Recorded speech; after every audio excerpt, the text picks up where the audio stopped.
Don't neglect the basics of health. The basics are really the foundation of everything, the basics of everything. The more complex you make your life, the more difficult you make it, the further away from results and control of what's going on to get results you get.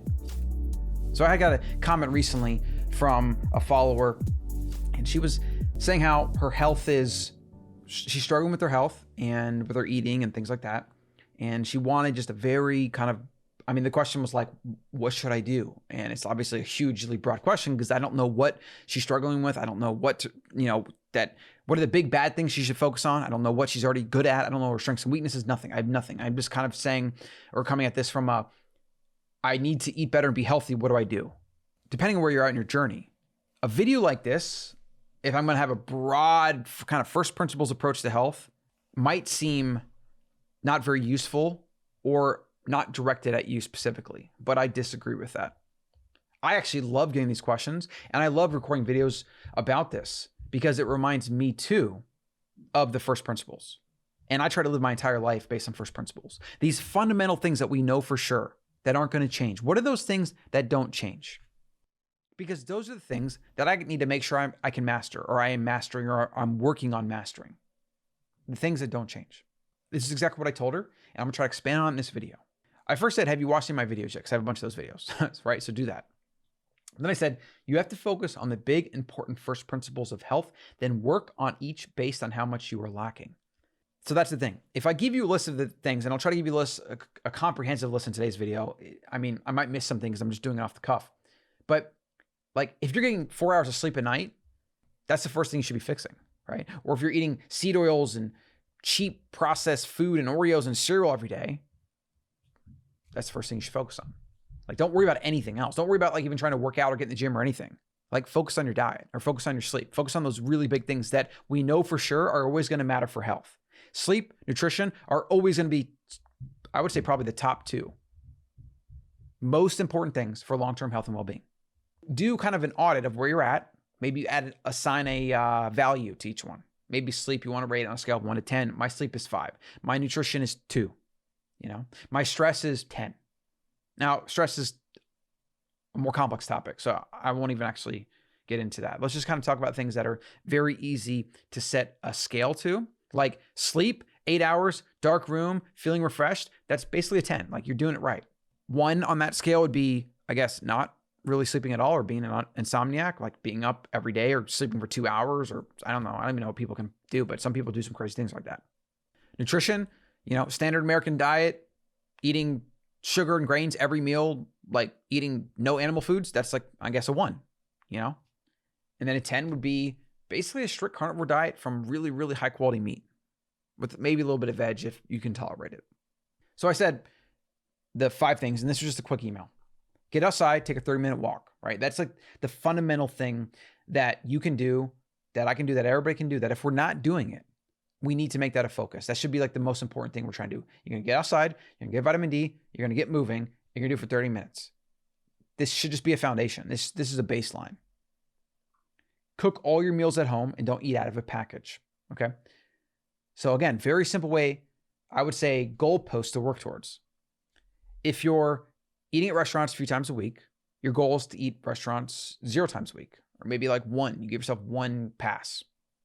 If you're at home and you're not cooking your meals, but you're eating out of packages, then your goal is to get all of your meals cooked from scratch. Like, yeah, most of us probably aren't going to be perfect here, but we at least know what we should strive for, and we could reach perfection in this case. Eliminate sugar and grains from your diet. Another very simple heuristic to consider. Am I eating sugar or grains, especially like, refined grains? Like, obviously, if you're making bread from scratch or sourdough, whatever, like, I think it's fine within a balanced diet if your meals are at home and if you're eating animal foods, etc. If you're eating added sugar, especially anything that doesn't come from fruit or some other natural, sugar, I guess, basically comes from fruit mostly, or milk, I guess, but grains, like I said, if it's fake, if it's refined, or if it's an ingredient on a manufactured food, the goal is to not eat any of that. All right. So again, like I said, get down to a 1-day pass or whatever, or a couple meals a week, whatever you decide, that's fine, right? But work towards that goal. Then I said, focus on these, especially the food part. Then learn nutrition, cooking as you go. That's the key. Now, stress is one of those things that there's so many modalities to work on it. Like maybe you need to meditate. I mean, in fact, we all need to meditate. We all need to be mindful.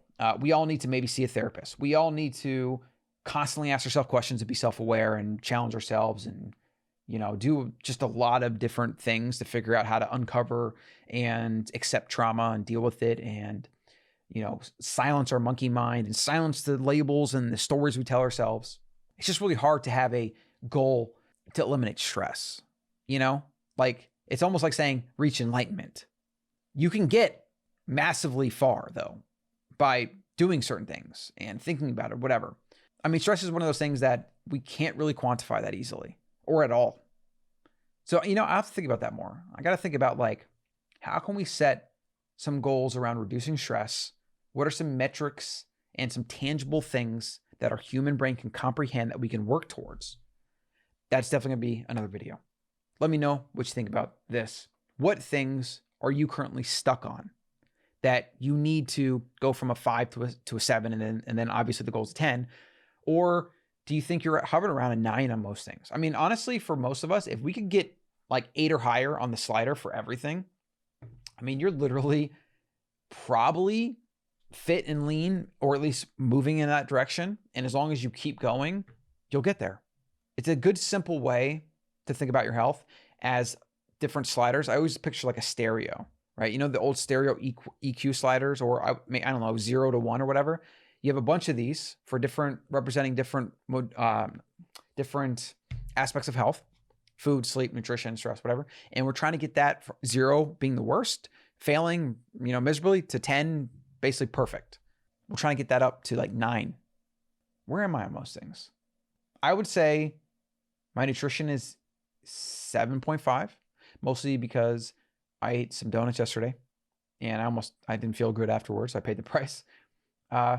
And I feel like in fact, bear with me. Maybe you've had this experience. This is completely not related, but I've been doing big meals for my first meal because I've been fasting longer. And generally when I do that, I eat quite a bit.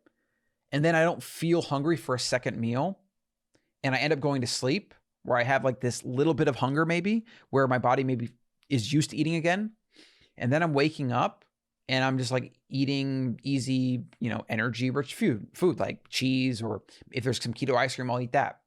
And I have literally no self-control when that happens. So what I'm thinking is, because my meal is too big for the first meal, but not big enough to be truly OMAD, my schedule's weird where I go to sleep, but my body still needs energy and it's craving it.